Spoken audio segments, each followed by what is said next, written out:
Hey everybody, welcome to the latest episode of The Rock Experience with Mike Brunn. This is an exciting episode I have here. Have you ever wondered what it's like working behind the scenes for Gene Simmons? Well, on this episode, Christina Vitagliano will join me and share some of that great information of what it's like working for Gene. She'll also share her incredible story. It's such an incredible hard worker she is, of going from very little as a child to building this multi-million-dollar industry, Monster Mini Golf. She'll also talk about what it was like building the Kiss by Monster Mini Golf and much more. There's lots to cover in this episode. I'm going to say you don't even have to be a Kiss fan to enjoy this one. This is a great conversation. I know you guys are going to really enjoy it. So let's jump in and let's get started.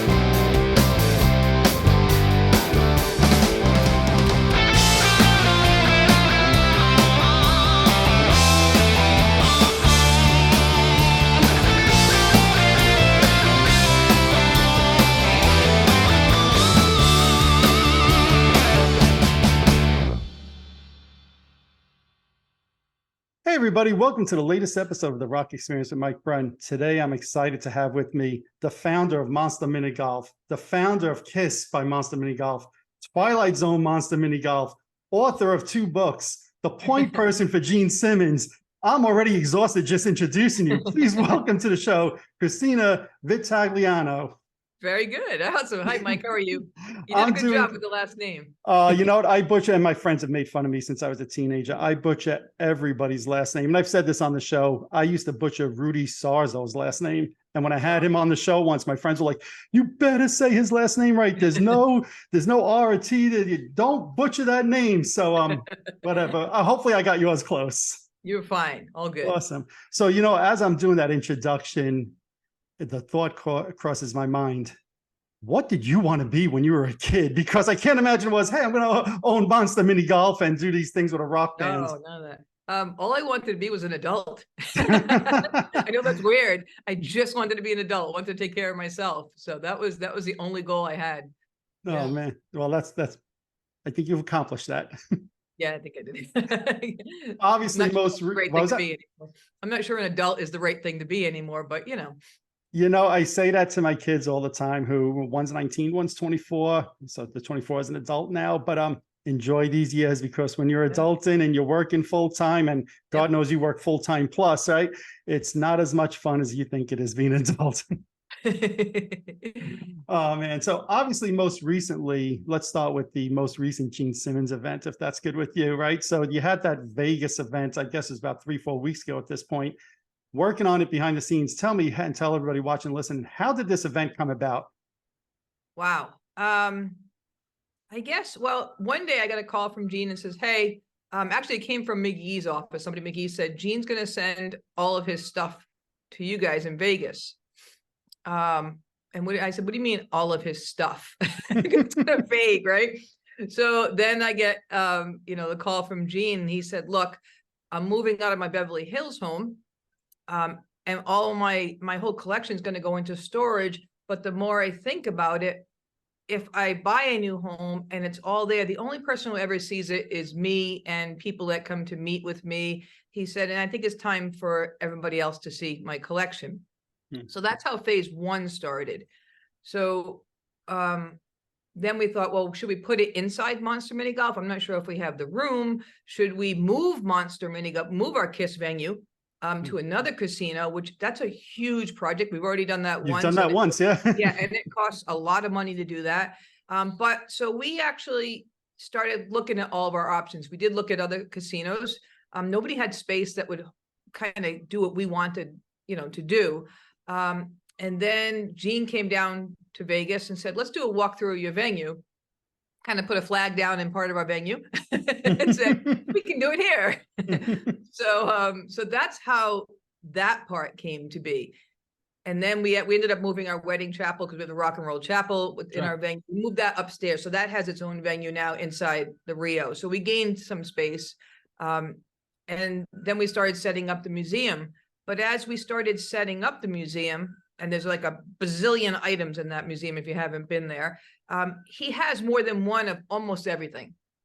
Just because he's Gene, he's been collecting since, I think he's been collecting since he was in the womb. It's a bit of a hoarding issue. But so when we're setting it up, he said, look, don't put more than one of anything on display, because there's no reason for that. Okay, what are we going to do? Put it in boxes. Okay, so where's that going to go? We'll just keep it for now. I'm like, well, okay. So over the course of months, then he did move. He moved from the Beverly Hills home. And then we find out that he had more items, either in an attic, in the basement, all over the place, things that belonged to his mom. And they just kept sending trucks.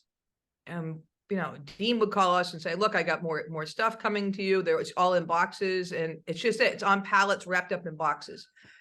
So eventually our warehouse here, we have our own warehouse, is now full of Gene stuff. And we said, Gene, what do you want to do with it? He said, well, we should sell it.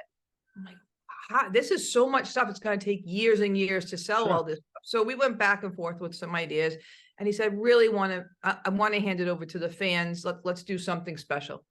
And we just smashed heads together. And that's how the Vegas event came to be. Wow. So obviously I think the Vegas event got announced early this year, if I remember right, if I got my timeline right. But it sounds like this whole wheels in motion of this started early last year, right? Yeah. Wow. That's amazing. Yep. So from the time that he puts the wheels in motion to the announcement, right? So once the announcement happens, talk about what's your role and how do you start to get this whole event together for fans? Well, my role is to get the whole event together for fans. That's really what's it. Obviously, we don't do anything without his approval, his opinion. So there's a lot of interaction, but he's in LA. So, I said, okay, well, let's figure out how we're going to present this. So we went and, same thing, walked through the warehouse. And then because we've been with him for a long time, there's a big benefit to that, because you not only do you know the guy a little better than a lot of people do, but we've worked together. So we understand a lot of the business end. But we walked into the warehouse, and over the years, when we first started doing the base meet and greets for Gene, we took it over from somebody else who had been around for a while too. But we inherited a lot of just stuff that was in the warehouse. There were a lot of old cases and things that didn't belong. It was just kind of a little bit of, this and that. So of the stuff that we couldn't use, it just went into the warehouse, and it's been sitting there for almost 10 years. A lot of it were the old cases. We have empty base cases for whatever reason, old tour cases that he used that got retired. And you don't realize actually how many there are until you try to put all of Gene's stuff in a warehouse and realize it's just insane. So that's how we decided, hey, we've got, a bunch of empty cases. Why don't we use those as our box? And we kind of went from there. So now we've got this big base case, and you have to fill items and make it look full in all of these base cases.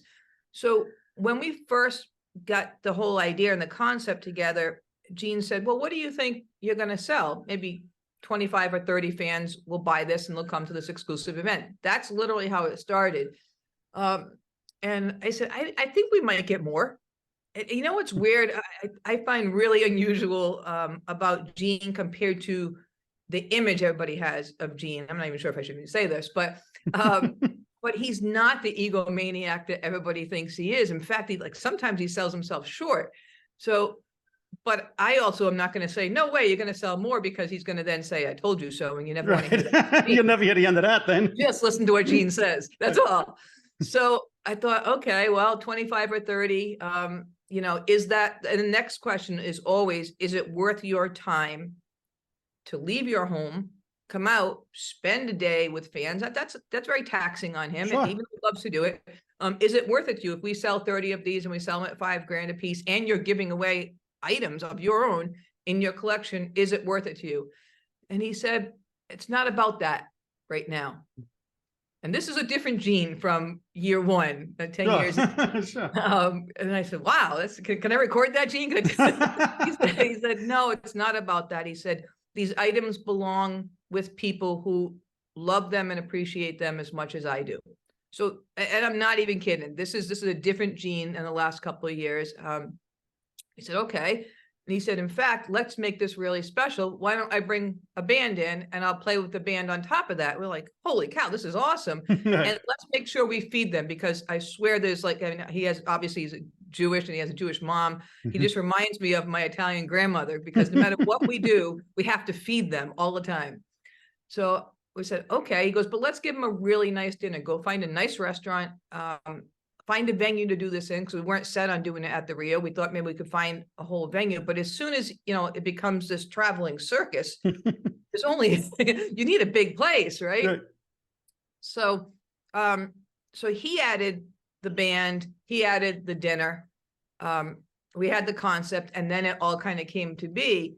And you release it at a time that Kiss isn't touring. They've been sitting there, everybody's coming out of the holidays, everybody's bored. The timing was good, but I think the fact that you're actually getting Gene's collection is pretty amazing. Absolutely. And he was all in on that. So then we said, okay, well, 25 or 30 of these. I thought, well, we'll get them all together and I'll photograph them all. And then the people, 25 or 30 people that bought them will get to pick which one they want. So first buyer gets first dibs. And it made sense to me at the time. About 2 or 3 weeks into sales, we were at like, I don't know, 45 people had already bought it, and this is new. Right. And so I get Gene on the phone. I said, we have an issue here. How many people do you want to do this with? And how many people can you meet in a day? Because, Gene, he says, okay, it's going to be like a 3 or 4 minute meet. And it ends up being like he's Genie. He talks a lot. Yes. So, and he's not, nothing against, he's 73 years old. I respect him for even wanting to do this. So his time has value. He's standing up all day, all that stuff. So he says, well, I can do about 50 people. I think 45, 50 people I can meet, because we say, okay, how many hours is that? Plus the band, plus dinner, that's a long day. So he's like, okay. So I said, do you want to max it at 50? No. I'm like, well, you just said you can do about 50 a day. What am I gonna do? He goes, you really think you're going to sell that many? Now I know we're going to sell definitely. He said, well, if we do, then we'll add the second day. It was a 2-day event. It became a 2-day event anyway. He said, so I'll meet half the people on Saturday and half the people on Sunday. I said, oh, that's fine. And we'll do dinner together. That works. But then now you're getting close to 100. And and every day, even though this is who he is, he's still a businessman. Every day I wake up in the morning and where's my report? How many did we sell? Where are we at? What are we doing here? So this is constant all the time. So I sent it to him. He said, do you think you're going to sell more? I said, I do think we'll sell more, but we can't sell more in 2 days. You're going to, 1, you can't do it. And 2, people they don't want that. Right. So he said, what if we added the Friday? So that's how Friday got added. So people who bought, whatever their number was at the end got Friday. And then he said, I'll add another dinner. So we're not going to do this with all the people in the same place, because we literally filled the restaurant. So that's how the Friday came to be. So what started as something very small by demand turned into something big. And I said, do you want to just stop it? He said, how can you say no to these people who want to do this? He goes, I can't say, no, you can't do this. And it had nothing to do with the money. And right now he's more about, I have to be able to see the fans and meet the fans while I can still do this. That's all it is. And, I'll add this, people sometimes talk about the money and the cost of these things. And this is what I always say. These types of events are not for everybody. And there's nothing wrong with that. No. But if you were so concerned about the money, I'm sure if somebody sold some of those items that they got in that guitar case, they'd make their money back and then some. So, this, to me, the price of these, while it's expensive, is worth every penny, because you spoke about the dinner, the concert, meeting Gene, signing other items, and then getting these personal items from his collection, which is hard to put a value on that. But I've seen some of the pictures of some of those items, and you're talking about one-of-a-kind items in a lot of cases. This is just incredible stuff as a collector. The creation of the cases was its own kind of animal.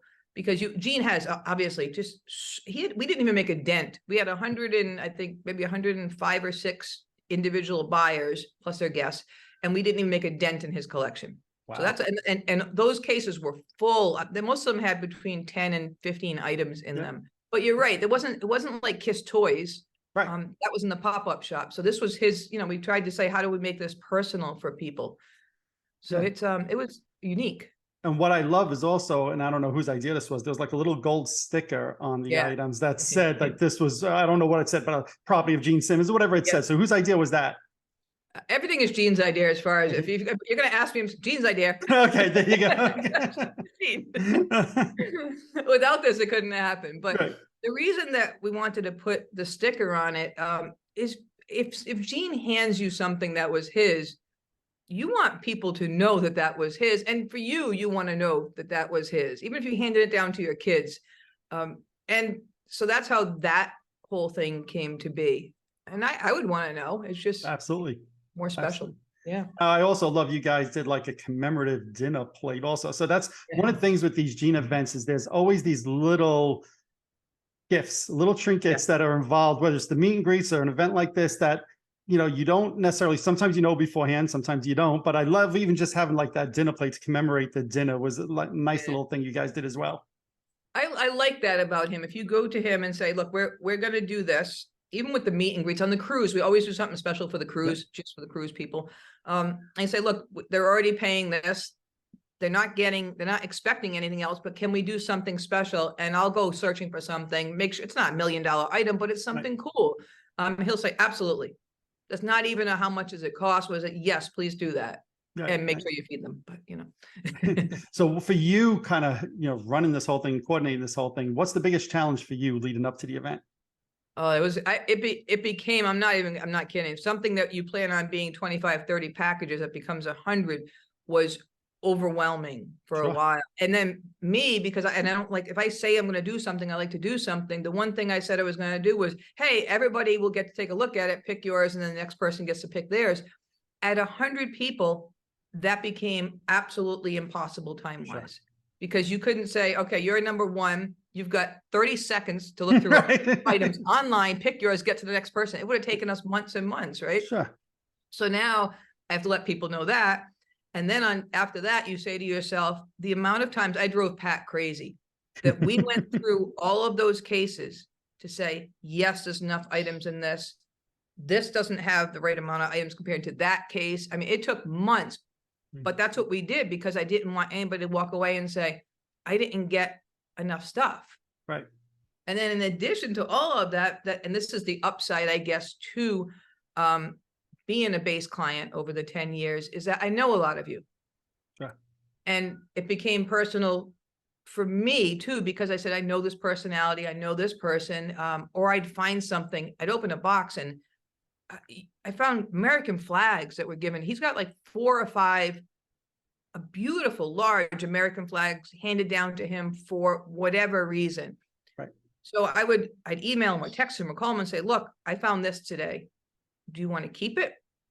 Do you want to keep one? What do you want to do? And he'd always say, can you put it on display? Well, American flag they're huge, huge. Sure. 4 of them, absolutely not. And I don't even think we couldn't put one in the museum because now you can't put anything else. You lose all that space. Yep. So then he said, well, then they belong to people who have been in the military. Do you know anybody? So, geez, Gene, we've been doing this for 10 years. Absolutely do know some people who've retired. So that's the difference where I know you. I know a little bit about you. I've watched some of our clients hand him medals that they've earned or just so many things that they've gifted to him or stories that I've listened to, because I'm always in the background, but I'm there, or taking pictures, and you remember all of this. Yes. So yes, there were a couple of people who, when you hand them that flag, it means more to them than somebody else who just, it wouldn't. There's no reason. It just doesn't. So there was a lot of that. I know there's some people who like the 80s Gene. There's a lot of women who, they love the 80s Gene. This one likes the 90s Gene. So I'm moving pictures around. I did a lot of that stuff. That's amazing. And I'll just say this, Christina, I know one of the couples that got one of the flags that you're talking about, husband and wife. And I had somebody on my show a few weeks ago that was at the event, and we spoke about, that couple getting the flag and the impact it had on me, just seeing them be so touched about that. And to me, that's what makes all of these events with Gene so wonderful, is there's that human touch to it that really is unlike, I mean, I've done tons of meet and greets. I did meet and greets just this weekend with some of the guys from Star Wars, and I love these kind of things. But the Gene Simmons meet and greet is always so unique and has that like special touch to it that, in my opinion, you get nowhere else. Yeah, he's working with him. It's obviously different than anybody else I've worked with, but going into this, he expects 110% all the time. And people get mad. I think, oh, he's so demanding. He's this. And after working with him that first run, I remember sitting down with him at the end of the tour, and I said, I've never seen anything like this before. I've never experienced anything like Kiss fans, and I've never experienced anything like you. He only asks that because he's delivering the same. I've never seen anybody, a celebrity like that, who would literally talk to every single person. Yeah. And I know I've shared this story with friends and family all the time. I think one of the very first meet and greets I ever did with Gene was on the cruise. And that particular year they were doing, where you could perform the following day. And I said to Gene, I said, go easy on me. I said, I'm going to be playing, but I've never played bass. In fact, I don't play any musical instruments. And he's like, oh, really? He's like, come on, there's a piano in this room. Let's go play piano. All right. And so my young son, who was probably like 8 or 9 at the time, my daughter were with me, and he starts giving first my son a piano lesson and then me. And you had to gently say to him, doing your job, after about 15 minutes, you got a room full of people here. And he looked up and he said, oh, when I'm done, I'll get to them next, and he was nice, but he was making his point. And I always say, and it's something we still talk about as a family to this day, that to me was just such an incredible moment. It was right off the cuff, me just making a comment to him. And he's like, come on, I'm going to give you guys a piano lesson. And he spent 15, 20 minutes with us. I'll say I felt bad for the rest of the people in the room standing there waiting, but at the same time, I was like, holy freaking crap. He just spent all that time with us. And I'll say the only time I did not see that happen with Gene, and you don't even have to comment on this, was when I did the vault experience, which you did not run. Okay. It was a whole different team. That was the only time they literally stood there with a stopwatch and said, all right, 2 minutes, time's up, get out, which was very weird. But every event you've ever run with Gene has always been like that, where he's just so given of his time. It's incredible to me. He's and he's done things like he did with you. It's just so many times over the, the 10 years, different versions of all of it. It's crazy. Yeah. So when you're doing these, I mean, do you guys talk ahead of time, like he's going to meet 50 fans on a day? Do you guys say, hey, you got to try to limit it to 5 minutes? And then does he just go off on his own, do what he wants anyway? But do you talk about that? Yep. So we'll say, look, you have this minute, especially on the cruise, because the cruise, like with an event like we just did in Vegas, it's just us. So if he runs over, he runs over. It's hard for the people who are waiting, but it's such a double-edged sword, because they don't want to wait, but yet they know they're waiting because he's taking time. Sure. So that's, on the cruise, he can, but he can't, because he has to either be somewhere or somebody else needs a space that he's in. So that's a little bit harder. But we do talk about it. And in over the years, it's again, the last couple of years, we'll say, look, you have this many people. We have this much time. That means that you can spend this much time with everybody. He said, or he'll tell me that, and I can only do this. I said, and I'll just nod and go, I do know that. And he'll say, I know, it's me. I talk a lot. I'm like, nobody complains though. So no. So now you were talking before about he added the concert into the mix, right? Yeah. So, and what I love is that, again, it's him always delivering more than what's said. He had said there was going to be a concert there, but then all of a sudden I'm watching, I wasn't at the event, unfortunately, but I'm watching, I'm like, holy crap, Bruce Kulick and Eric Singer are there. Also, it's like 3/4 of a Kiss Revenge lineup. Is that part of your coordination of getting these guys all there as well? Obviously, Gene says, I want them, but. Yeah, yes and no. Again, everything, I think it's all kind of a group effort. But he'll say, yes, I think I want to do this. So, and he leads everything, because obviously, he'll say, I'll put a band together. And he'll say, I'm going to get Fitz, and Fitz is going to get my guys. He said, of course, other people are going to ask to play. I'll probably, I'll ask Eric. Eric lives about maybe 2 miles from us. Oh, wow. But it feels like Eric lives in the next room sometimes. So, as soon as I love Eric. As soon as Eric is involved in anything, he's just part of the team. So that kind of just all happened. Mhm. But Eric, Eric's a cool guy. Eric wanted to be there. If he obviously adores Gene. If Gene's going to do something, how can I help? How can I make it more fun? Because he gets it. So that is awesome. I'll say this about myself as a Kiss fan, but many of us Kiss fans could be a little difficult to work with, right? And God knows you've dealt with many of us, right? Okay. So what's more difficult, us fans or Gene? Huh? Who's more difficult to deal with, the fans or Gene? Oh, or who's more wow. demanding? Not difficult. Let's not say difficult. Who's more demanding, Gene or the fans? It's different. Gene, well, yes and no. I guess both, depending on what it is. Gene will sometimes demand things that are absolutely impossible. And you have to kind of either make it be possible and work your magic, or find a solution that he's happy with. And that's years of working together, and that's fine. Sure. Fans, sometimes the same thing, and sometimes a fan will have a request that seems completely absurd, but why they're asking. And it's the same thing. If I can do it, we can do it. And sometimes they're unrealistic. It just is. People are, human beings are going to be human beings. And absolutely, we're always, no matter what we do, and I don't think this is Kiss or anything else, no matter what you do, there's always going to be somebody who wanted more. There's always going to be somebody who complains, because that's in their nature. Yep. And at the beginning, it was hard. Now I'm used to it. Right. But I'll say this, I'm sorry that you're unhappy. I don't know what to tell you. As long as we did our jobs, we didn't do our jobs, that's different.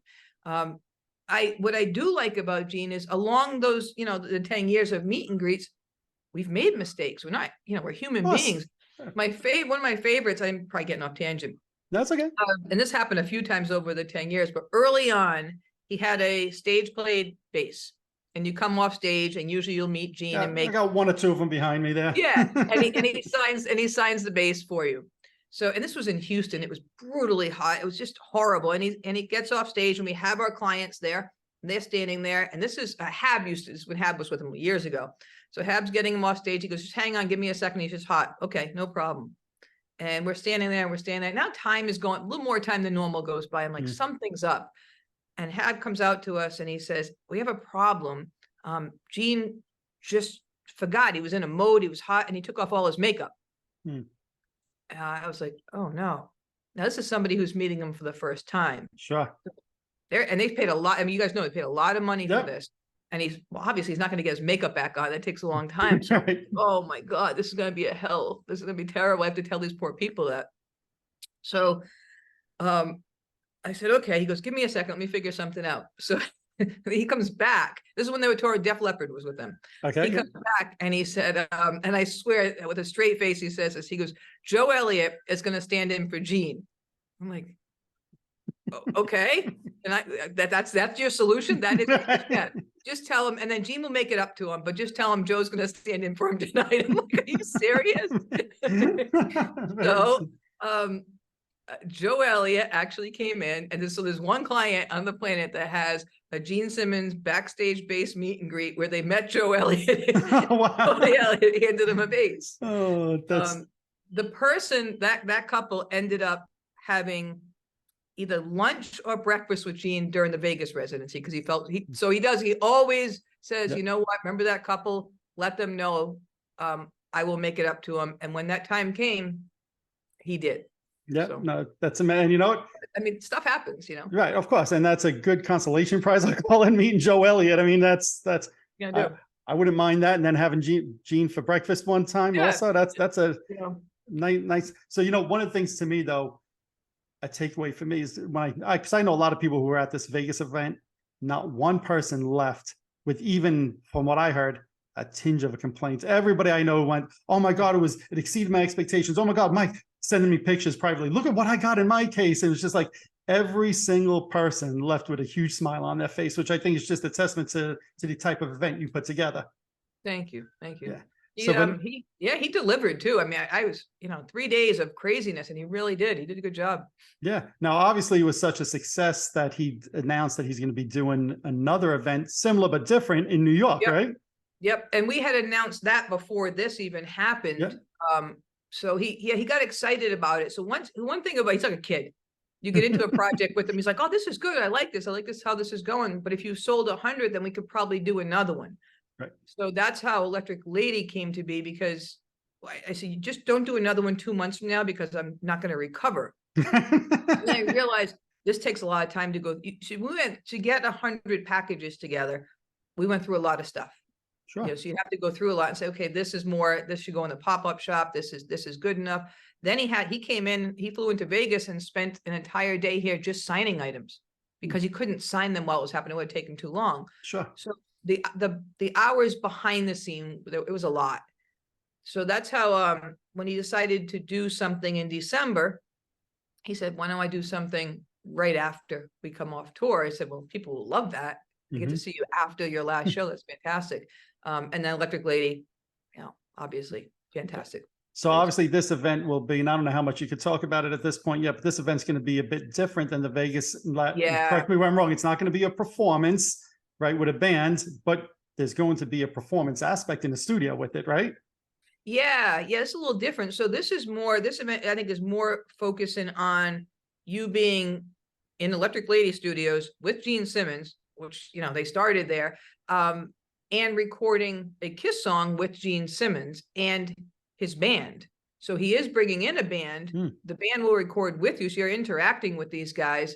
But it's more like a little bit more like the master class, except you don't have to play. He's not going to show you how to play a bass.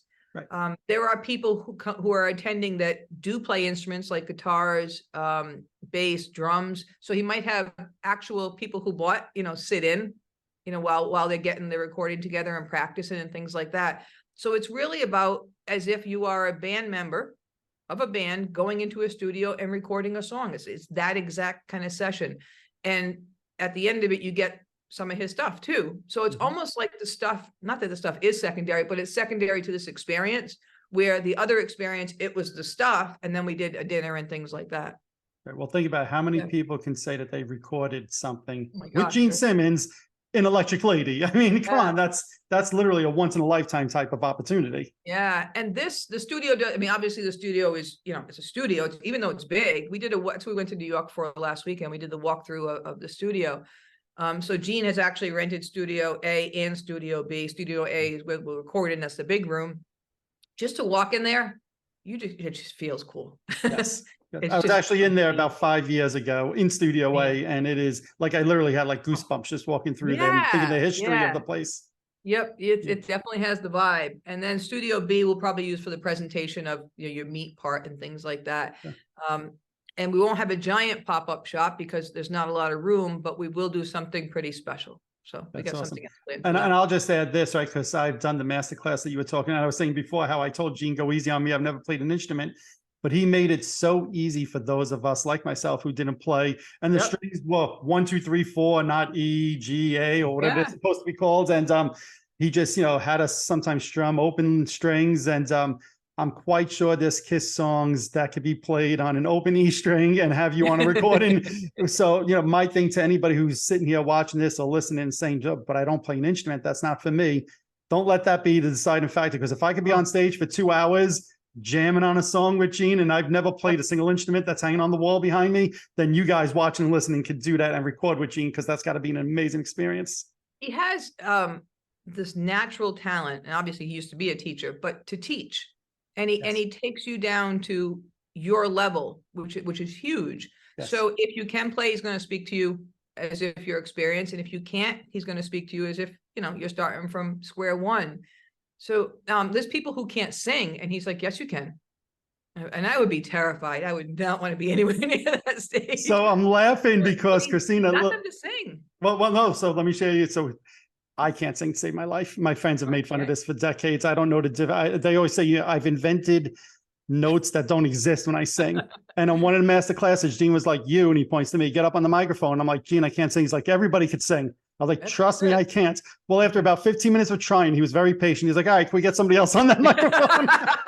Correct. So he was like, all right. He tried really hard. For about 15, 20 minutes, he tried. And then I think he realized, all right, this guy must be like tone deaf or something, because he was right. But the point is, he tried and tried and tried with me until he realized I was a lost cause. So, but that's my fault, not his. But so let me ask you this. Obviously, you work with him. We know the end of the road tour is coming at the end of this year. Like you said, this New York City event is right after that. Do you think he's going to continue doing more events like this next year once the band's no longer touring? I don't think, as long as he can do things, he's going to do things. I think, I think you might see a Gene Simmons band back, maybe. Yep. Just an opinion, not a fact. Yep. But I think as long as he can interact with his fans, he's going to do that. Yeah, and look, I'm hoping that happens, that the Gene Simmons bands. Yeah, because I remember, what was it, 2017 or 18 when he did that, and going around. I went to different cities. In fact, I think it was in Cleveland. I took a picture with Flat Stanley that you were bringing around at that time, if you remember. So that was a lot of fun at that time. But for you, right? We've spoke a little bit about the meet and greets. We spoke about these events. Is there a difference for you? I have to imagine there is, working a meet and greet behind stage, after a show, compared to these events and for the fans. Yeah. Oh, yeah. It's a big difference. When you're doing the backstage meet and greets, the bases on tour, you come in kind of, I'd say, I'm going to use the term as an outsider into this tour. That's a machine. And every single thing that's happening has a purpose and is on a timeline. And that's the thing that a lot of fans, because they're in such awe in the back, don't understand. So where we're walking, how we're moving, how fast we're moving, what room we're in, all of that matters, because you have to be aware. Your eyes are always open all the time, everything around you, because you never want to be in the wrong place at the wrong time. And out of insane respect for everybody that's working on that tour, stay the heck out of their way, Sure. So way different. You're on like just constant alert all the time, where when you host an event and it's just Gene, that's a completely different world. Sure. Now, one of the things I love, and we spoke about it a little bit here, the meet and greets on the cruise always involved like a master class, or I know there was the dinner with Gene some years, or some people got to design bases and present that to Gene. Is that Gene coming up with these ideas? And has he ever thrown something out there like, Gene, no friggin' way, we can't do that? Yeah, over the years, we do a lot of just kind of brainstorming sessions. So, sometimes somebody will shout out an idea that doesn't make any sense, but 10 minutes later, it's evolved into something kind of cool. For the cruise stuff, he'd always be like, just find something cool, do something cool. And I'll come back to him. It's kind of like I feel like, the old advertising days where you're like, I've got 7 ideas, and how many of these you spend? Like, what the hell are those? But he'll do almost anything too. As long as it makes sense, it's streamlined. I have all the answers to all the details, and it makes the fans happy. He's cool. So, has there been a favorite event of yours, be it on the cruises or elsewhere, that you say, hey, that was a lot of fun? I love the master classes. They're fun because to see him take a group of people that don't think they can sing or do anything, and literally you guys are playing a complete song a couple of hours later, is mind-boggling to me. I like the process of that. That's really cool. But I've liked all the things, this because he brings, when we do something like that, those little extra things or the extra events, it brings together all of you guys, and everybody walks out of there. It's just its own vibe. It's its own thing. And he's good at that. Yeah. I say this all the time to friends. The first year I did the master class on the ship was the second year you guys did it. The first year I went as a guest with somebody and I watched. So I kind of knew the lay of the land and how it went down. Right. So the second year I told my daughter, sit near the front, and at some point he's going to ask somebody to come up and sing, and raise your hands right away. And she did, and he chose her. And when he was asking those on stage to suggest chords, everybody was like, that's Gene Simmons, right? And I was like, all right, I could throw numbers out. I'm an accountant. So 2, 1, 4, whatever I said. And over the course of 2 hours, he used the chords, really numbers that I suggested. Right. And my daughter wrote the lyrics, and I said, holy crap, 2 hours later, my daughter and I for all intents and purposes, wrote a song with Gene Yeah. Simmons. And if you would have Yep. told me at 7 years old, sitting on my rug, looking at the back of Kiss Alive 2, this guy with blood all over his face, that, hey, one day you and your daughter are not only going to perform with him, but also co-write a song with him, I would have said, are you freaking nuts? There's not a chance in the world that's going to happen. But Yep. he made it happen. And it's just one of these, people always say, Mike, you've done so many Kiss events. What's your favorite? And I say that masterclass, hands down, that masterclass. Yep. So Yeah, that, we talked when that kind of first evolved, and that was, gosh, I think it was at the end of that first year, the end of that first tour. We sat down at the end. It's the first time I think I really talked to him, because I got thrown into that job. We go on tour. There's no downtime. You're just doing your job. Like, and at the end of it, we sat down and I was like, dear God, I had no idea what you do. This is insane. But then we just started talking about, he's like, there's other things I want to do. He goes, there's some things I want to do now that, like, it seems like, for whatever reason, we work well together. Mhm. So he's like, okay, well, let's do something else now. And that's how the masterclass stuff started. And he was comparing it to the other masterclass type experiences on the planet, like, the fantasy camps and things like that. And he's done some of them. And for him, he said the fan is expecting to see a rock and roll celebrity. And that rock and roll celebrity comes in during other experiences and leaves. And that's it. Really just makes kind of an appearance, a drive-by. He said, I don't want to do that. I want to teach them. I can, and he said, I can show people how to play a bass, write a song, and perform a song as a band in 2 hours. Actually, he said 90 minutes, I think. And I looked at him, I said, hey, I'd like to see that, And I thought to myself, there is no way on the planet that this guy can do that. And the first time I saw it happen, I think I was crying. I'm like, I was so impressed and so blown away by what he did. And I was like, well, he's got the talent to do that. Yep. And I'll say, I did 3 master classes, and all 3 within 2 hours, they had a quote unquote completed songs. Yeah, granted, there are more lyrics to be written. And I'm not saying any of these are Stairway to Heaven, right? It But the didn't even point matter. is, it didn't matter, right? I probably listened to that first song that me, my daughter, him, quote unquote, co-wrote together. He titled Whoa. I probably listened to it like every couple of months or whatever, just because as horrible as it is, and it is horrible, but I'm like, holy crap, that's still, that's my daughter singing, Gene looking around at one point when she's singing, they're like, yeah, look what I helped create here. Yeah. Absolutely amazing. I think everybody who was in a masterclass, in a band, they all know their song as a band, and they consider themselves a band. They're all a band. And they didn't even know each other, most of them, So it's kind of cool. The following year, which was the second year I did the master class, one of the people that were in there actually helped us get the song copyrighted.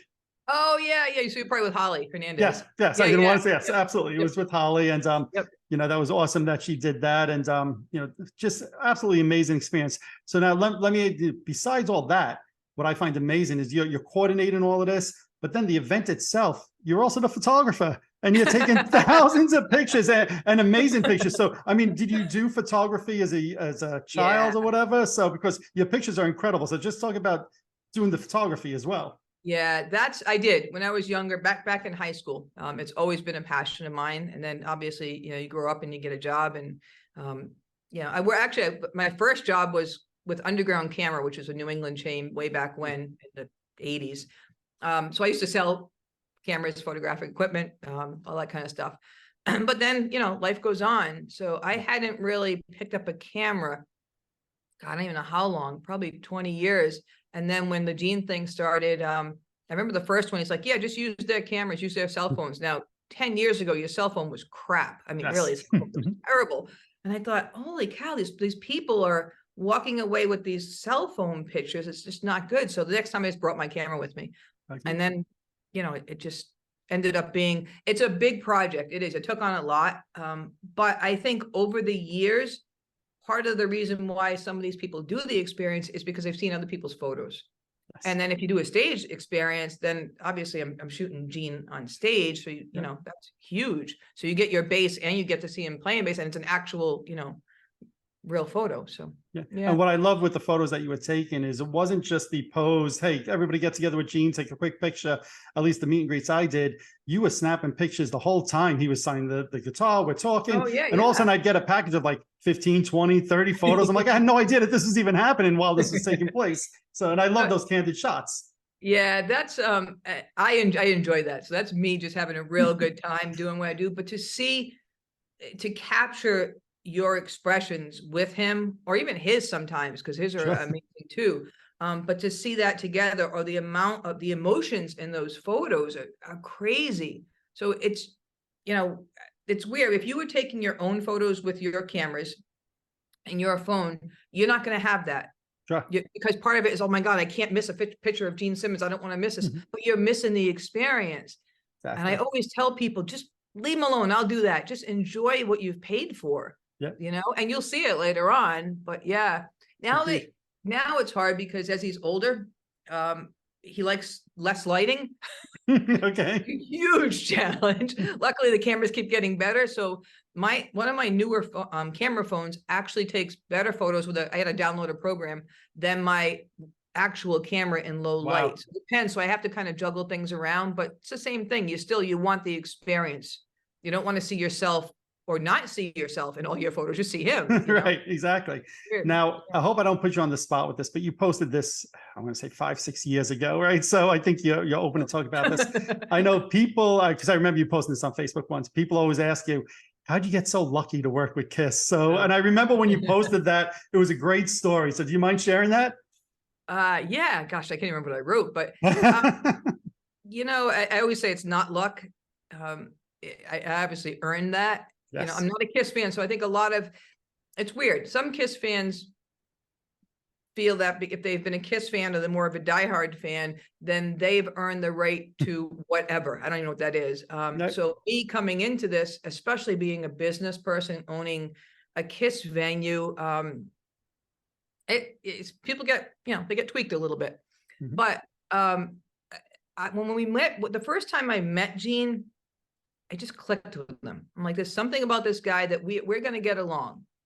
And it must have been on the other side too, because from the time we opened our Kiss venue, he stayed in contact by email. I thought it was really weird. I'm like, Gene Simmons is emailing me. This is really weird. And he'd ask like a business question, or he'd ask if I want to, hey, this is an event coming up. I'm like, this is odd, but I liked it. And I said, okay, this is kind of cool. When he asked if I'd like to take over the bass business, it's because we'd already developed a business relationship. And then that business relationship is the mini golf, right? Yeah. Well, but there was a rapport between us that there was like a mutual respect. One of the things about Gene is, one, if he emails you, you better email back in -4 seconds. Okay. On the flip side, if you email Gene, in most cases, if he's on tour in these different time zones, different. If you email Gene and when you hit send, you've already got a reply back. So I'm like, oh my God, this is insane. I don't know how to keep up with this.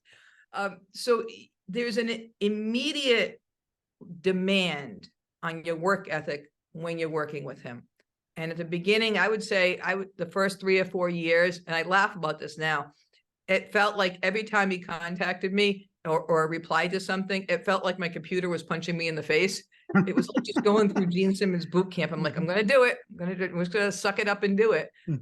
So, you just. Yeah. So it sounds like then obviously you first connected with Gene through the Kiss by Monster Mini Golf. So was that your idea to try to do a Kiss Monster Mini Golf? Did the band contact you? Talk about how that came around. So we have been Monster Mini Golf have been around for maybe 7 or 8 years, and we've been franchising. But we used to go to a lot of trade shows in Vegas because at the time that's where a lot of them were. And every time we came here, and both Patrick and myself like Vegas. Every time we come here, there'd be something new, and something new was open. And I'd say someday, if we ever opened our version of Monster Mini Golf here, it has to be bigger and better and cooler. It has to be a Vegas version. When I built the first Monster Mini Golf, and I had like $0 and just kind of on my own winging it, and I made everything like kind of out of paper mache. The last hole on our golf course is a clown, and you golf up his tongue, and that's the 18th hole. Pat is a Kiss fan, has always been a Kiss fan. Not as big as those watching who don't know, Pat's your husband now. Yeah, Patrick's my husband. Yeah. Okay. Just in case they don't know. Yeah, like this random guy. Yeah, and everybody, all his friends would tease him, like, why didn't Christina make Gene Simmons' head? You could golf up that. She made a tongue, and we're like, because he'd probably sue us. Right. so it was just, it's just been a thing for that whole time. Then when we decided, I said, you know what? I kind of want to take our brand to the next level. I don't want to wait 15 years to grow and grow and grow. How do I do this? How do I jump a step? How do I skip a step and do that? I said, well, maybe it's time we build in Vegas. And they said, if we're going to build in Vegas, we got to do something cool. So one, I picked Kiss because obviously Kiss is rock and roll. That's cool. It's not kiddie like, Chuck E. Cheese's, but Kiss is family friendly, and we are a family friendly, obviously, concept. Over the years, because Pat was a Kiss fan, and way back then, if we did a lot of road trips and things like that, and we listened to a lot of books on tape. So over the years, I've listened to all the, Gene books and all the Kiss books on tape because Pat was listening to them. But I realized, I'm like, whoever this Gene guy is, I like him. I'm going to get along with him. I like his business sense. He's just no nonsense. And I like that. So I developed I was a Gene fan, a Gene Simmons fan, I'm not Kiss fan too, but obviously different. So when we decided, I said, let's take that next step. And I started asking everybody at business meetings, no matter where I was, at the end of the meeting, hey, do you have Gene Simmons' cell phone number? As a joke, And people like, why? And I said, well, I want to build a Kiss venue. So after about almost 2 years, everybody who knew me knew we wanted to build a Kiss venue. We didn't know where. We thought New York City or Vegas. And then one time somebody said, I don't have the contact information you need, but I do know the guy that built the Kiss Coffee House.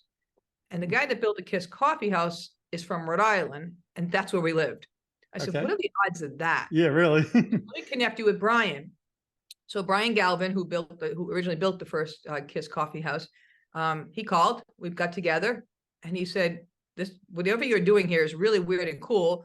He's a great guy. And he said, I'm going to give you Bill Randolph's number. That's the attorney, and that's your first call, not to Kiss, because you're not going to obviously call Gene or Paul. So I was like, okay. So I took that number, and I didn't tell Patrick or anything. This actually met Brian. I don't know who Pat was that day. And I looked at that little number, and I said, all right, well, and his email was on there too. I said, safer to email. I was afraid to call. So I emailed Bill, and I said, this is who we are. This is what I'm looking to do. And I sent the email, didn't tell anybody in the office. And I left the office and went and got a cup of coffee. It was just down the block. And I thought, well, I'm never going to hear from that guy again, And I came back in the office, was about maybe 20 minutes later. And the person at our front desk said, hey, there's a Bill Randolph on the phone for you. And I thought, oh, shit. I am not prepared for this phone call. Like, oh my God. And Pat's like, who's Bill Randolph? I'm like, nobody. Right. Don't worry about it. So I got on the phone with Bill, and I think we chatted for almost an hour. And by the time we got done, he said, you know what? He said, Kiss has been around for about 30 so years. You guys have been around for, I think it was like 7 or 8. He said, we've got generations of Kiss fans. He said, but you have the next generation of Kiss fans. You have kids and families. He said, so this might work. So that's how it started. It took about a year or so to get our contract together. Back and forth back then with Signatures, Live Nation. It was before Del Ferrano was our contact way back then. And once we signed the contract, that took, like I said, almost a year and a half or so. Once we signed the contract and they got their money, of course, I got an email from Del that said, okay, so now it's time to meet Paul and Gene. So we didn't meet them, didn't talk to them, nothing before then. Yeah. So we went, so we flew out to Beverly Hills, and Del was our kind of our host for the day. And he said, okay, got to the office. It was Live Nation, or it might have even been Epic at that time. I don't remember. No, it was still Live Nation. And we sit down, and we're both terrified, right? Sitting down, nervous. And Paul Stanley comes in by himself. He's like, you gotta meet Paul first. Like, okay, I guess we meet Paul first, and then we meet Gene, whatever. So Paul came in, and we had our big sketchbooks with us of the course and the whole layout of the venue and everything. And Paul looked through it all, and he made his notes in there. And Paul, they're so different, but a lot alike at the same time. But I mean, obviously it's their brand, Sure. So Paul was, I would do this and I would do that. And he's soft spoken. He's very completely different than Gene, right? Yep. I'm like, oh, this guy's so nice. And our venue was called Monster Mini Golf Presents Kiss. That's what the name of our venue was called. And Paul gets to that page and he looks at it and he says, "This is wrong." We're like, "Ugh." He said, "This is all wrong." He said, let me give me a pencil and paper. And he took it and he wrote "KISS" in these giant letters in pencil. And he wrote, and we're like, okay, well, it's big, you know. And he wrote "Bye" in tiny little letters. Monster Mini Golf. Tiny, right? We're like, "Aw." And he said, "We've been around for 30 years. We obviously know what we're doing." He said, "You are in the unique position to learn how to market your business, how to be a brand, and how to be successful from the exact people that made it that way." And he says, "We're bigger than you are." And he was right. And we said, "You're right." So that's how it became KISS by Monster Mini Golf. Okay. Now, did it bother? So he was right, but did it bother? Like, did you go home that night and say, "But damn, I want my name bigger"? I didn't. But so the difference between when you own a company and you own a franchise company, I'm the founder of Monster Mini Golf. What he said to me that day, actually, I was really impressed with him. He was dead right. I'm like, well, I was mad at myself for not realizing that. So that's how I am. Like, gosh, he's kind of right. It kind of was insulting to him. So it made sense to me. Did it make sense to our franchisees who I was responsible for? Absolutely not. They got mad. Why are you doing this project? And second, if our name isn't the biggest name, why are we doing that? So that's when we separated the two companies. So we actually have our franchise company, which is owned by Patrick and myself, but all of our all the Monster Mini Golfs all over the country, they're individually owned, but we support them, or did, because we just sold it. But and then we did Rock and Mini Golf, and that's what owned, and that was just Patrick and myself, and that's what owned the Vegas location, but now owns Twilight Zone too. So they're two different companies, and that's how that came to be. Yeah. So at the start of that, you had said that you were contemplating whether it's Vegas, New York. Would you ever consider expanding beyond Vegas and doing another KISS by Monster Mini Golf somewhere else? Not in the United States. I don't think I love KISS, and I think that they might agree, unless it was a unique opportunity that came up in a casino or something where it would be worth it to do that. And we did look at New York. New York was too expensive to build in. And because the space at the time, obviously time has changed too a lot, but at the time it was just didn't make any sense. And when we got to Vegas, and it was in the recession too, there was space here. Right. So it just made sense. I don't know, would we do it out of the country? Maybe, it'd have to be right. It just depends. Sure. Everything depends on what you have sitting in front of you. Is it worth it money wise for everybody to do? Because it was like, you should do one in Ohio. I'm like, yeah, but you still have to pay your rent, Right. I mean, well, I'm sure no matter what fan you talk to, they're going to say you should do one in fill in the blank where they live. Of course. Right. Yeah. And I understand that. So when you were talking about that meeting Paul first, what happened when you met Gene? So Paul leaves, right? And we're like, okay, now I got to meet Gene Simmons. And Dell comes back and he said, Gene's not here today. And I'm like, oh, you got to be kidding me. I'm mad, right? I'm like, why? What the hell? He's not coming? And he said, actually, you're going to go meet Gene at Gene's house. And now we're like, oh, dear God, that just took to a whole nother level, right? Because we've all watched Family Jewels, right? Sure. Like, God. So Pat's like tapping me under the table. Hey. I'm like, all right. So he said, and I'm going to, he said, let me find somebody to give you a ride. I'm like, you're not coming with us? Because Dell was like our rock at the time. He's like the guy that we could talk to, I'm like, okay. He goes, no, I'll send talent. And I'm like, all right. So you have talent giving people a ride to Gene's house. Like, what kind of experience is this? Right. So we both just sit there, and about 5 minutes later, a kid walks in, maybe in his late 20s at the time, maybe early 30s, but looks like every kid trying to break into rock and roll that lives in LA, like jeans and tattoos and literally every accessory and every ring you could possibly imagine, long black hair. And he says, hey, I'm Talent, because that was his name. I was like, oh, God, his name is Talent. All right. Oh, wow. Okay. And he was soft-spoken, very nice guy. He said, I'm going to give you a ride to Gene's house. We're like, all right. So we get outside and we go to his car. It was like, I don't know, like a 1979 Gremlin or something like that. It was really bad. Right. So we get in his car. We're like, what is happening to us? And as he's driving, Pat's sitting in the front, right? And I said, you sit in the front. And Pat's like, all right. He goes, so we're going to meet Gene. He goes, yep. He goes, one of the things that Dell said to us was, look, I'm going to send talent with you because I don't want Gene to get too abusive with you guys. So that's your lead in to meeting Gene. Really. Everybody has heard what it's like to meet Gene, because he can be tough. He can be, just be Gene, because that's the image that he has. So we're just like, all right. So talent obviously has the experience. So at least we got a guy helping us. So we're on the way to Gene's house, and Pat said, so what's he like? Is he really that guy? And talent goes, I don't know. He goes, I've never met him. I'm really fucking nervous. We're like, this is the guy that's taking us. He said, Gene, what the hell? Wow. Like, oh my God. So he pulls up to this, ridiculous gate. They let us in. We get into the driveway. And Dell wasn't there because he didn't tell us he was going by himself to get there before us, but that's beside the point. So we get out of the car and we look up, and everybody knows the staircase up to Gene's house, because you always see him from the Family Jewels show. And we look up to the staircase, and there's Gene, right, with Dell. But Gene is in a suit, glasses, arms folded, just looking down at us like he's the king of the world. He's so intimidating. We're like, God damn, this is gonna be tough. And we go up to the office, which is his KISS office. There's all this stuff. And he's standing up. He doesn't even sit down. He's standing up, and there's a tall showcase up there. And we introduce ourselves. He goes, show me what you got.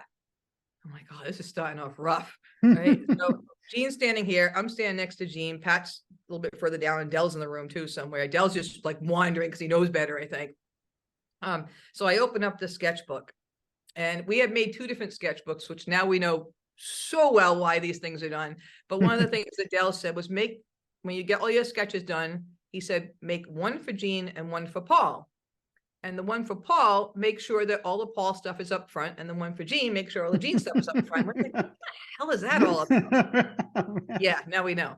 So, why doesn't this surprise me though? But okay. No, none of it right now is just so second nature, right? Right. And we didn't know we were going to meet him separately either. But anyway, so Gene opens the book, and the first page is like, I don't know, it's something of him.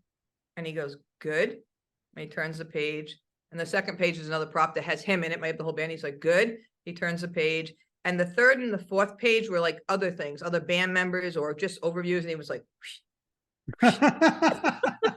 all right. And then the next page was maybe like a double page of the entire course, like bird's eye view. And it's all like, in front of you.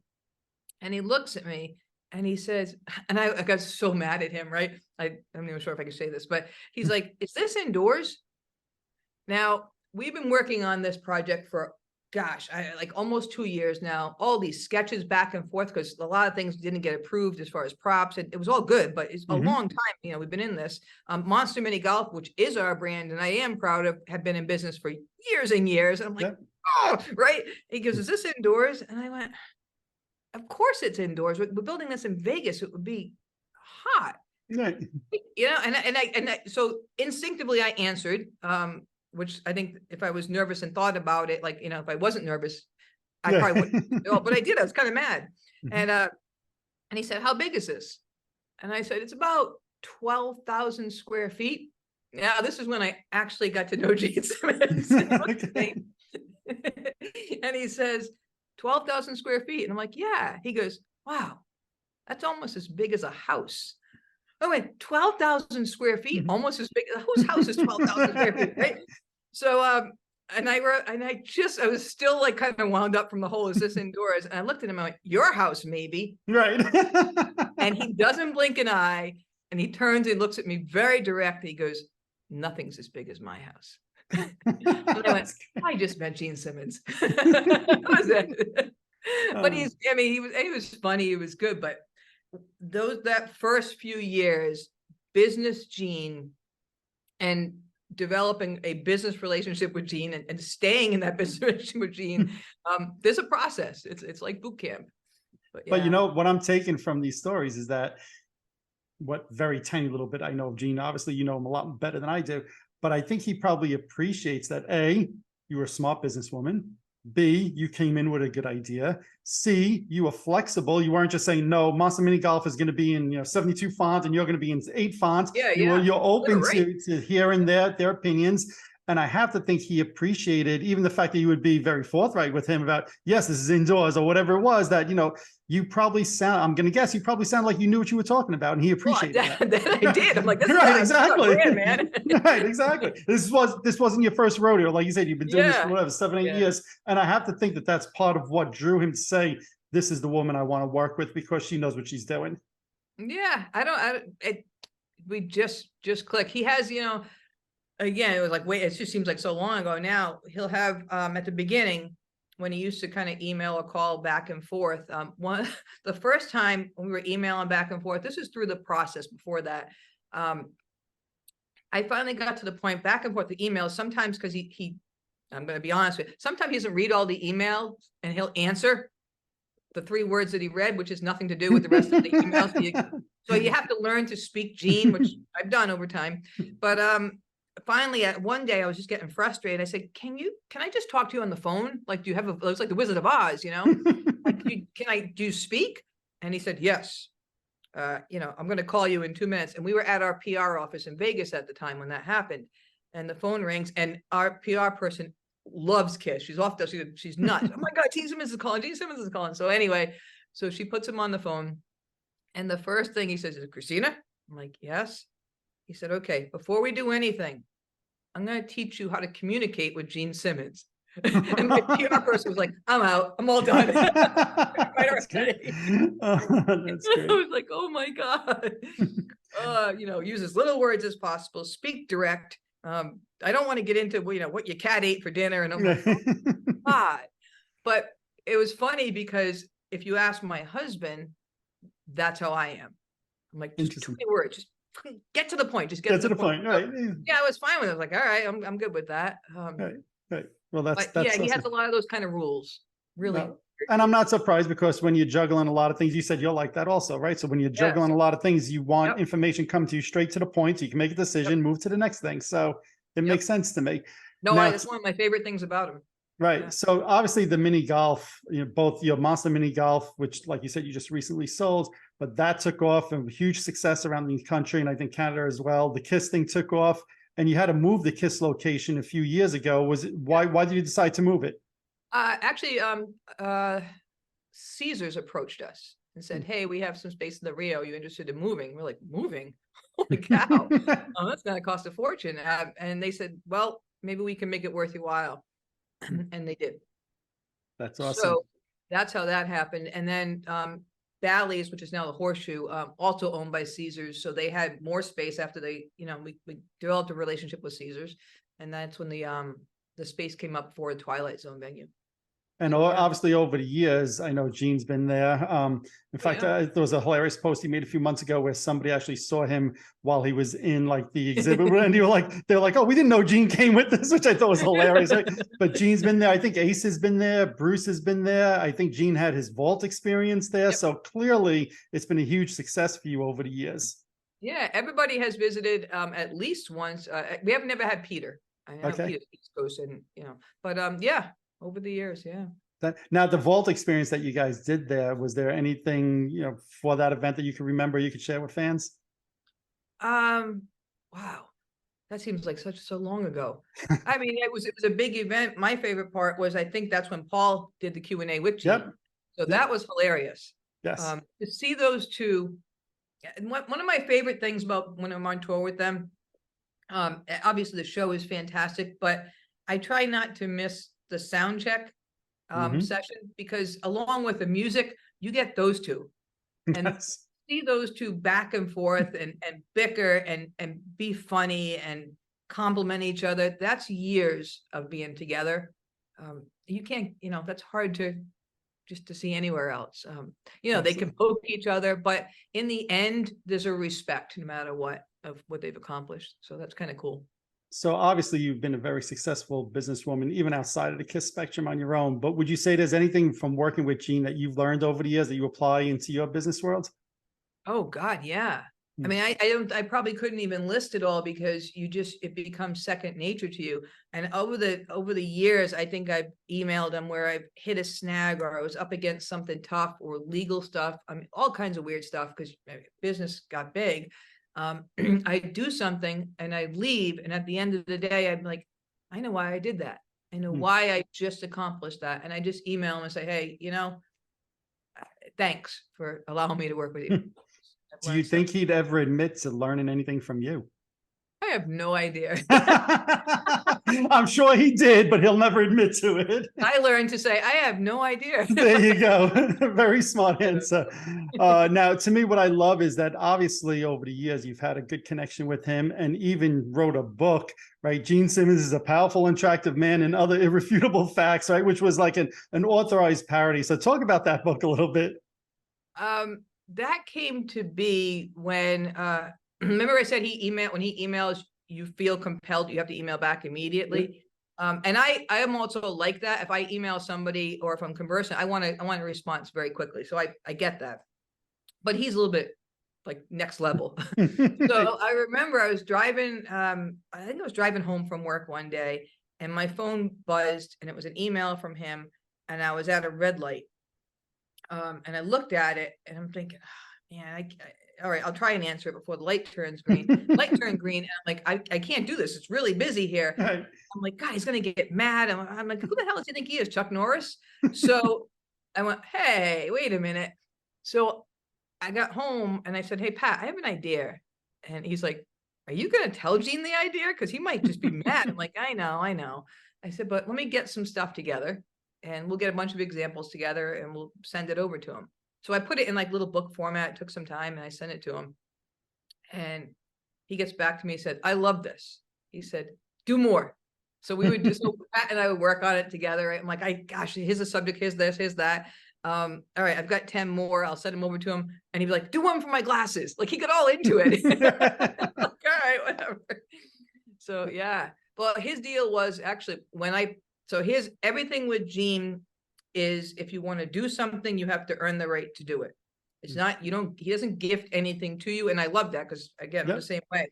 So when I presented him with the idea, he said, this is great. I love it. You go find a publisher, make sure it's one of the top 6 in the world. You get the deal done. And when you get the deal done, I get this percentage of it, which I didn't even care about that. I was just having a good time. And then you do the whole project. I just get the money and I will help you promote it.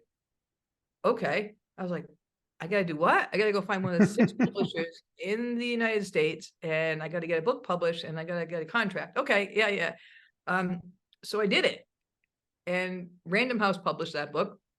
And I will say, this is one of the things that, I'm thankful for the relationship for so many reasons, but going through the process of publishing through a professional publishing house, and this was, gosh, I don't know how long ago it was, maybe 7 or 8 years ago, maybe that book came out. Yeah, I was going to say it was probably about 8 years ago. Yeah. Yeah, it was probably right when publishing was starting to change a little bit. Like, internet was getting bigger, self-publishing was around, not Amazon self-publishing, but self-publishing was starting to be around a little bit.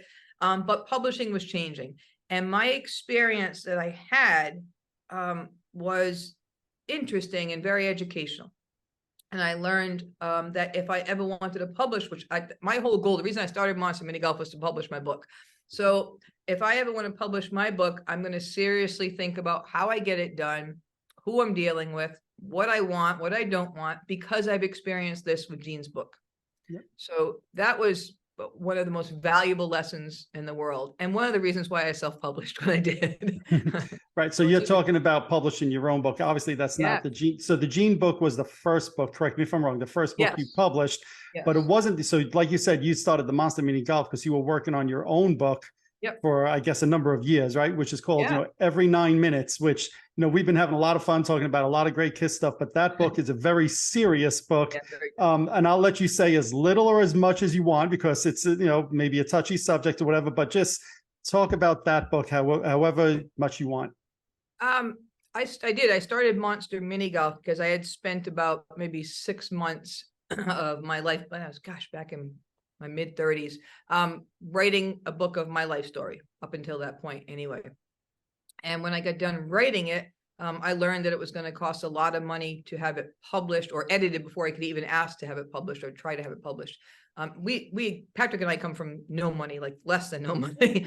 So I thought, well, if it's going to cost approximately, as I told, $5,000 to publish this book, I got to find a way to make $5,000 that doesn't take away from however we eat, the way we get money to eat. So I didn't want to bother him. I didn't want to take any money from he had a sound company at the time. So I said, what if I can create something that allows me to work for a living that's not going to suck me in and be a workaholic, and at the same time I can then pursue, and raise $5,000. It could be like me and a friend working there. So that's how I came up with the idea of Monster Mini Golf. Long story short, it turned into a massive company. It took up all of my time. My book sat on my desk for years and years. I attempted to maybe want to publish it a few times, but I didn't have the guts. I got scared. So as you get older, you get I don't know, your courage is worse sometimes, you're not as fearless as when you were young. So I thought, I'll wait. And then when the pandemic hit, everything stopped. And for whatever reason, I was ready. Self-publishing has become a whole different world. You can own your book, you can own the rights to your book, and you can self-publish. Again, things I learned from publishing with the Gene book. So I did everything I wanted to do. I have complete control of that book, and I got to publish every 9 minutes. And it's my life story up until right around the time I met Patrick.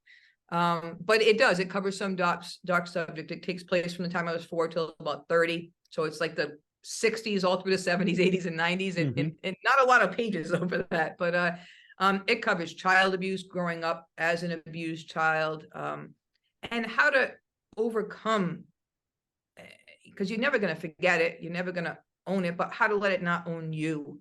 And it's I'd recommend it for obviously anybody who's experienced anything like that, or anybody who's in a relationship, or is friends with people like that. That's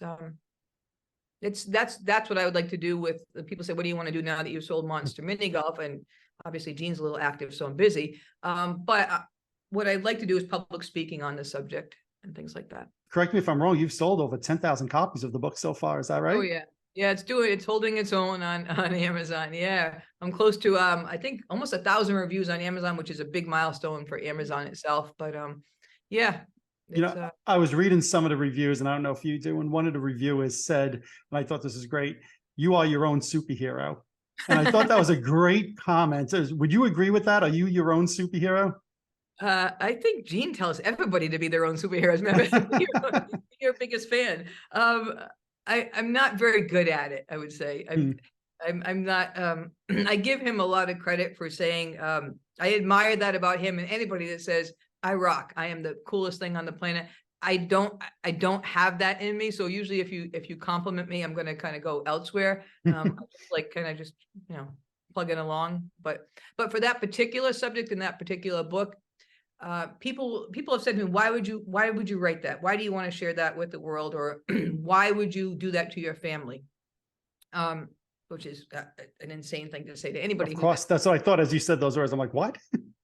It's crazy. Yeah. But for me, it was, I wrote it and I was like, okay, I'm cool with sharing it. And then it got out there. And once it was out there, I was like, holy cow, people are going to know my life story. And I was fine with strangers knowing my life story. I was fine with some of my friends knowing, but when the first guy read it, it was weird. It was like if you, so you're just, we just know each other through Kiss. Sure. Mm-hmm. That first time I was like, oh boy, that person knows a lot about me right now. Right. It took me a little while to get over that and be okay with that. And then when I started to get, and I'll wake up in the morning, sometimes I'll have a message in either one of the social medias or an email that says, thank you for writing this book. It actually has helped me get to the next point in my life. It helped me do this, helped me do that. Well, if one person wrote that, then my book was worth writing, because I don't care about anything else. And I'll say, to me, I hear that story and I admire, whether it's your relationship with Patrick now, and I know him as well a little bit, right? And everything you've overcome to have the success that you have is such a great testament to who you are as a person. And I'll just say also, thank you for sharing that story, and whoever you could help. And I just think it's a wonderful thing. I'm going to tell people, if you've experienced anything in life, check out the book, because it's a great read. And it's something that I think everybody should be, aware that happens. And yeah, it's one of those subjects that it's weird. We live with this generation who is so in your face about everything, and we have information literally at our fingertips, and they're the first ones to speak about everything. This shouldn't happen. This should be canceled. This should be canceled. But no one, like, this subject is still taboo. You talk about anything in the world, but not this. And this, it's named, the title is Every 9 Minutes, because every 9 minutes is a case of child abuse reported in the United States. That's reported. I didn't report it. I would think that the majority of people never report it. So that's terrifying. And those are children. Just to steal, when you steal somebody's innocence, and that innocence is such a short part of your life, that's a horrible, horrible person. And if you support that person, that just makes you pretty bad too. So I agree. Were you a writer as a kid at all, or was this just something that you developed as you got older? No, it's weird. I'm not a writer because, gosh, writers, you don't want to insult them. Actual writers, they're very touchy. No, I'm better at writing than I am talking about some things, and that particular thing was easier to write. Sure. But it's weird. Over the years, I've always been in marketing, advertising. No matter what I did, part of my job always involved marketing. But way back when I think about it, I was always the person that wrote the commercials for all the. So they're like, get the point across. Just give it to Christina. She can get the point across. So I don't know. Maybe I love writing. I know that. Right. I just tried to do the audio version of the book and I failed. I couldn't do it. I had to give it to somebody else, and I'm really mad at myself for that. I'm sure that wouldn't be easy to do, so I can understand. No, it's not. I can understand. It's just, I can't do this. Right. Yeah. No, totally. And then, you also, and you mentioned this very briefly earlier on, you have the Rock and Roll Chapel as well, right? And I think you have a sci-fi wedding chapel as well. So just talk about those for a moment. I love those 2 rooms. If people could just sit and be a fly on the wall for a weekend in there, they're wonderful. To see people, whether they're just renewing their vows or actually getting married, they're intimate little chapels. So you can fit maybe 50 people, but most times it's just the 2 people getting married. They're having such a good time. There's no pressure. It's just about having fun, but people will cry all the time. I mean, as our ministers, Steve Mitchell is one of our ministers. I know he's a big KISS guy, as Paul Stanley. I think we've got probably, maybe 15 or 20 ministers on our roster for both venues, and some of them go back and forth. Okay. But it's a unique vibe in there. Absolutely. So, I started off this conversation by asking you, as a kid, what did you want to be? And you said an adult.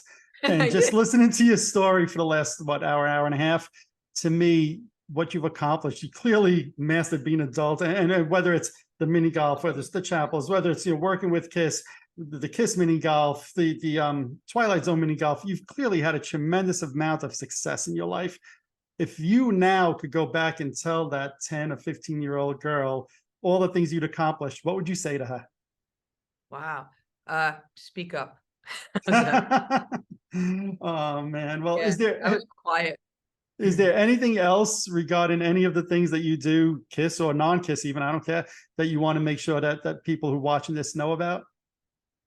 No, I think we said a lot. We did. Well, you've been enormously gracious with your time, Christina. And I love hearing your story. And to me, one of the things I pick up as you're talking is, and you said before that when you started your first mini golf, you didn't even have the $5,000 to put into it, right? And I picked up on you saying that.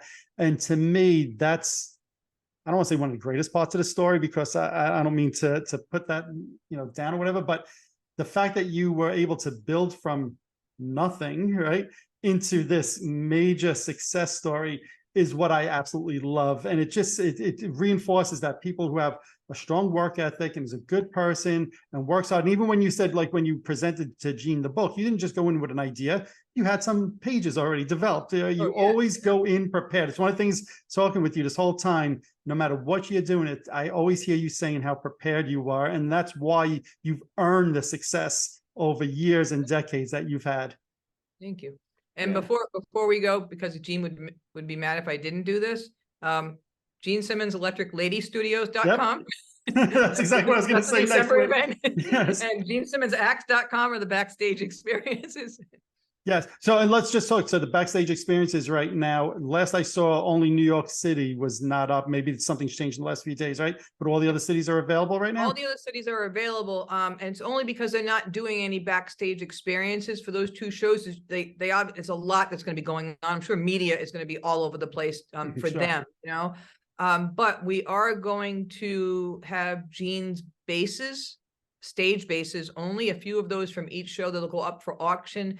And we're launching a new site called GeneSimmonsAuctions.com, and that'll happen in the next few weeks. So you'll see a lot of his collection up on that as well. So yeah, wow. there's some cool things up there. Yep. And the New York City event, is it, I think it's 3 days? Yep, it's December 4th, 5th, and 6th. The 4th is sold out. The 5th is about 3/4 sold out, and the 6th is about half. We haven't done any email blasts for that yet, and I'm about to. So when we do the email blast for the auction site, we'll hit everything, and that'll happen in the next few weeks. So yep. Excellent. And if it's half as good as the Vegas experience was, it'll be top notch. Everybody will be blasting talking about it. Yeah.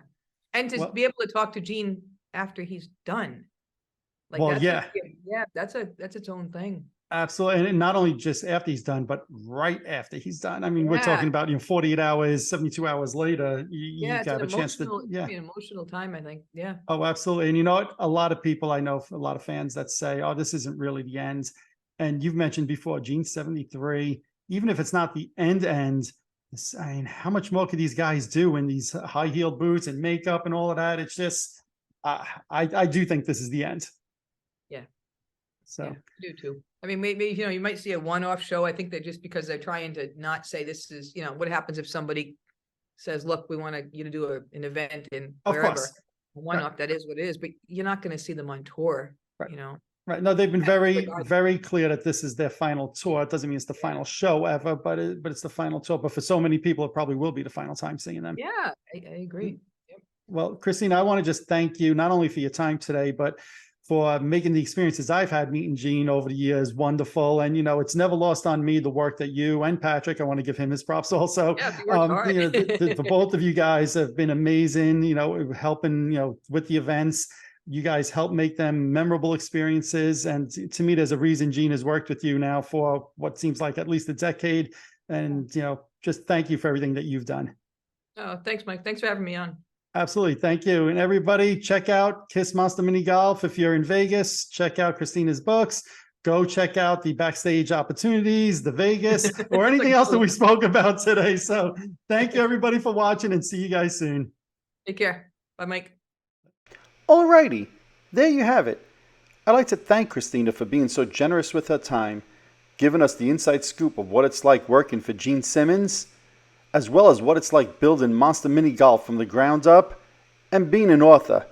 Lots of great stories here, Christina. Thanks so much for sharing them with us. I really appreciated it. If you're watching this on YouTube, hit that subscribe button below. If you're listening to one of my podcasts, subscribe over there as well. Also, head on over to Facebook and follow my page, The Rock Experience with Mike Brunn, where each and every day we talk about all the rock and roll music that you love. You could also follow me on Instagram and Twitter as well. That's it for this episode. Thanks for watching. Thanks for listening. See you all next time.